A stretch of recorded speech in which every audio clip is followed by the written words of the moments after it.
SSLC ಪರೀಕ್ಷೆಯಲ್ಲಿ ರಾಜ್ಯಕ್ಕೆ ಮೊದಲ ಸ್ಥಾನವನ್ನು ಪಡೆದಿರುವಂತಹ ಯುಕ್ತ ಪಬ್ಲಿಕ್ ಟಿವಿ ಜೊತೆ ಇದ್ದಾರೆ, ಮಾತನಾಡಿಸ್ತಾ ಹೋಗ್ತೀನಿ. ಮೊದಲಿಗೆ ಕಂಗ್ರ್ಯಾಚುಲೇಷನ್ಸ್. ಜೊತೆಗೆ ಎಷ್ಟು ಖುಷಿಯಲ್ಲಿದ್ದೀರಿ? ತುಂಬ ಖುಷಿ ಆಗ್ತಿದೆ ಮಿಸ್ ಮಾರ್ಕ್ ನೋಡಿಬಿಟ್ಟು. ಹೇಗಿತ್ತು ಸ್ಟಡಿ ಹವರ್ಸ್ ಎಲ್ಲ? ಡೈಲಿ ಪ್ರಾಕ್ಟೀಸ್ ಮಾಡ್ತಿದ್ದೆ, 6 hours ಅಂತ ಓದ್ತಾನೆ ಇದ್ದೆ.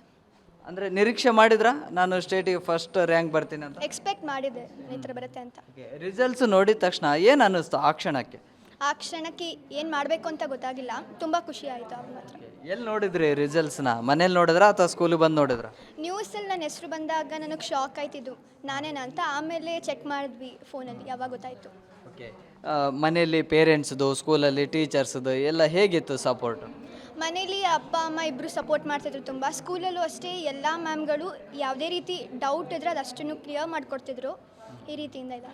ಯೂಶಲಿ ಈಗ ಒಂದಿಷ್ಟು ಪ್ಲಾನಿಂಗ್ಸ್ ಅಂತ ಇರುತ್ತೆ, ಈ ಥರ ಓದಬೇಕು, ಹೀಗೆ ಓದಬೇಕು ಅಂತ ಹೇಳಿ. ನಿಮ್ಮ ಸ್ಟ್ರಾಟಜಿ ಹೆಂಗಿತ್ತು ಅಂತ? ನಾನು ಡೈಲಿ ಓದ್ತಾ ಇದ್ದೆ. ದಿನಕ್ಕೆ 3 ಸಬ್ಜೆಕ್ಟ್ನ ನಾನು ಕಂಪ್ಲೀಟ್ ಮಾಡ್ತಾ ಇದ್ದೆ. ಮತ್ತು ಇದಕ್ಕೆ ನಾನು ಎಕ್ಸ್ಕ್ಯೂಸಸ್ ಏನು ಕೊಡ್ತಾ ಇರಲಿಲ್ಲ.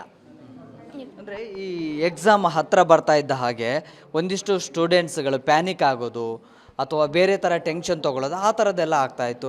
ನೀವೆಷ್ಟು ಕಾನ್ಫಿಡೆನ್ಸ್ ಆಗಿದ್ರಿ?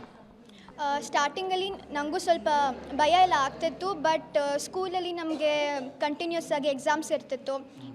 ಇದರಿಂದ ನನಗೆ ಅಷ್ಟೊಂದು ಭಯ ಎಲ್ಲ ಹೊಟ್ಟೋಯ್ತು, ಅಷ್ಟು ಹೊಟ್ಟೋಯ್ತು. ಈಗ ಟ್ಯೂಷನು ಮತ್ತು ಎಕ್ಸ್ಟರ್ನಲ್ ಕ್ಲಾಸ್ಗಳು ಆ ಥರದ್ದು ಏನಾದರೂ ಇತ್ತಾ ಪ್ರಿಪ್ರೇಷನ್ಸ್ಗೆ? ನಾನು ಯಾವ ಕೋಚಿಂಗ್ ಸೆಂಟರ್ಗೆ ಹೋಗ್ತಿರ್ಲಿಲ್ಲ, ಟ್ಯೂಷನ್ಗೆ ಹೋಗ್ತಾ ಇರಲಿಲ್ಲ. Self study was the only weapon for me. Usually ಈಗ ಸುಮಾರು ಜನ ನಿಮ್ಮ ಸ್ಟೂಡೆಂಟ್ಸ್ ಅಂದರೆ ನಿಮ್ಮ ಫ್ರೆಂಡ್ಸ್ ಅದೆಲ್ಲ ಇರ್ತಾರೆ, ಯಾವುದಾದ್ರೂ ಒಂದು ಟಾಪಿಕ್ ಬಂದಾಗ ಡಿಸ್ಕಷನ್ ಮಾಡೋದು, ಅದನ್ನು ಕ್ಲಿಯರೆನ್ಸ್ ಮಾಡ್ಕೊಳ್ಳೋದು ಅಥವಾ ಟೀಚರ್ಸ್ನ ಕೇಳೋದು, ಆ ಥರದ್ದೆಲ್ಲ ಪ್ರಿಪ್ರೇಷನ್ಸ್ ಹೆಂಗಿತ್ತು? ಆ ಥರ ತುಂಬ ಇತ್ತು. ನಮ್ಮ ಹತ್ರ ಗ್ರೂಪ್ಸ್ ಅಂತ ಇರ್ತಿತ್ತು ವಾಟ್ಸಪ್ಪಲ್ಲಿ. ಎಲ್ಲ ಮ್ಯಾಮ್ಗಳು ಇಂಪಾರ್ಟೆಂಟ್ ಕ್ವೆಶನ್ಸ್ಗಳನ್ನ ಆಗ ಕಳಿಸ್ತಾನೆ ಇದ್ದರು. ಇದನ್ನೆಲ್ಲ ನಾನು ನೋಡಿ ನನಗೆ ಸ್ವಲ್ಪ ಏನಾದ್ರು ಕಾನ್ಫಿಡೆನ್ಸ್ ಬಂತು ಎಕ್ಸಾಮ್ ಫೇಸ್ ಮಾಡೋಕ್ಕೆ. ಈಗ ಮನೆ ಮತ್ತು ಸ್ಕೂಲಿಗೆ ಮಾತ್ರ ಯುಕ್ತ ಗೊತ್ತಿದ್ರು, ಇವತ್ತು ಸ್ಟೇಟಿಗೆ ಗೊತ್ತು. ಎಷ್ಟು ಪ್ರೌಡ್ ಆಗ್ತಾ ಇದೆ? ತುಂಬ ಖುಷಿ ಆಗ್ತಿದೆ. ಯುಕ್ತ ಏನು ಮಾಡಬೇಕು ಮುಂದೆ? ಮೆಡಿಕಲ್ಗೆ ಹೋಗಬೇಕು ಅಂತ ಆಸೆ ಇದೆ.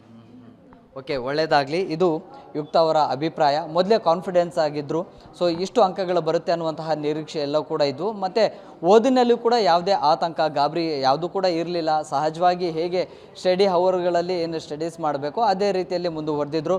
ಸೊ ನಿರೀಕ್ಷೆಗೆ ತಕ್ಕಂತೆ ರಿಸಲ್ಟ್ಸ್ ಬಂದಿದೆ ಅನ್ನುವಂತಹ ಒಂದು ಕಾನ್ಫಿಡೆನ್ಸ್ ಆಗಿ ಹೇಳ್ತಾ ಇದ್ದಾರೆ. ವಿಡಿಯೋ ಜರ್ನಲಿಸ್ಟ್ ಲೋಕೇಶ್ ಜೊತೆ Prakash D Rampur, public TV, Bengaluru.